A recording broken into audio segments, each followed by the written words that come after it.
വടക്കാഞ്ചേരി നഗരസഭയുടെ സെക്രട്ടറി സ്ഥാനത്ത് നിന്നും കെ മനോജിനെ മാറ്റി. തദ്ദേശ സ്വയംഭരണ വകുപ്പ് ജോയിന്റ് സെക്രട്ടറിയാണ് ഇത് സംബന്ധിച്ച് ഉത്തരവ് പുറപ്പെടുവിച്ചത്.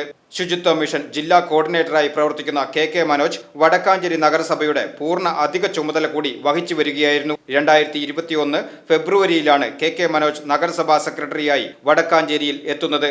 2023 ഏപ്രിൽ മാസം വടക്കാഞ്ചേരി നഗരസഭാ സെക്രട്ടറി സ്ഥാനത്ത് നിന്നും മാറ്റി ശുചിത്വ മിഷൻ ജില്ലാ കോർഡിനേറ്ററായി നിയമിച്ചുവെങ്കിലും ഭരണകക്ഷിയുടെ ഇടപെടൽ മൂലം വടക്കാഞ്ചേരി നഗരസഭയുടെ സെക്രട്ടറിയായി അധിക ചുമതല വഹിച്ചു വരികയായിരുന്നു. നിലവിൽ മുനിസിപ്പൽ എഞ്ചിനീയർക്കാണ് വടക്കാഞ്ചേരി നഗരസഭാ സെക്രട്ടറിയുടെ അധിക ചുമതല നൽകിയിരിക്കുന്നത്.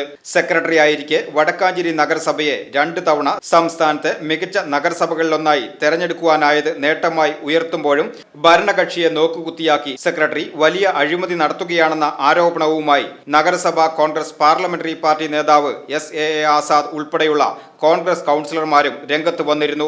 ഇതിനിടെയാണ് സെക്രട്ടറി സ്ഥാനത്ത് നിന്നും കെ മനോജിനെ നീക്കം ചെയ്യുന്നത് എന്നതും ശ്രദ്ധേയമാണ്. VCV news, Vadakkancherry. Premium steel വാതിലുകളും UPVC സ്ലൈഡിംഗ് സൊല്യൂഷൻസും ഹൈ ക്വാളിറ്റി കമേഴ്ഷ്യൽ കിച്ചൺ അപ്ലയൻസസും കൊണ്ട് നിങ്ങളുടെ സ്പേസ് അപ്ഗ്രേഡ് ചെയ്യും. പ്രൊഡക്റ്റ് ഏതുമാവട്ടെ, മറ്റെവിടെയും ഇല്ലാത്ത ക്വാളിറ്റിയിലും വിലക്കുറവിലും SRS മെറ്റൽ ഇൻഡസ്ട്രീസ് ജനങ്ങൾക്ക് നൽകും. SRS metal industries, Kanjirakode, Vadakkancherry. കാലം മായ്ക്കാത്ത കരുത്ത്.